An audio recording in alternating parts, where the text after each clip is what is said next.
उपमुख्यमंत्री शिंदेंच्या हस्ते कार्तिकी एकादशी निमित्त विठ्ठलाची सपत्नीक शासकीय महापूजा संपन्न। नांदेडचे रामराव वालेगावकर आणि सौ सुशीलाबाई वालेगावकर ठरले मानाचे वारकरी।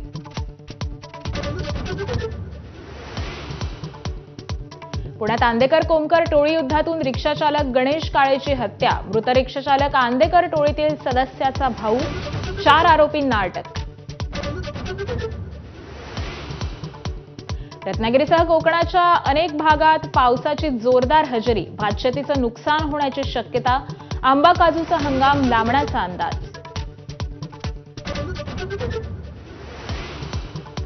दिवाळीनंतर देशभरात लग्नसराईला जोशात सुरुवात। यंदा 45 लाख लग्न होण्याचा अंदाज, तर 5 लाख कोटींची उलाढाल होण्याची शक्यता।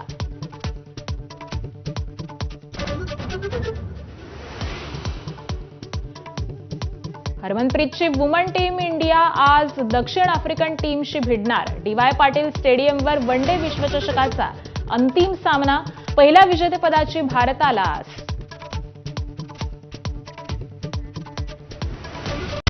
Headlines brought to you by Chitale बंधू।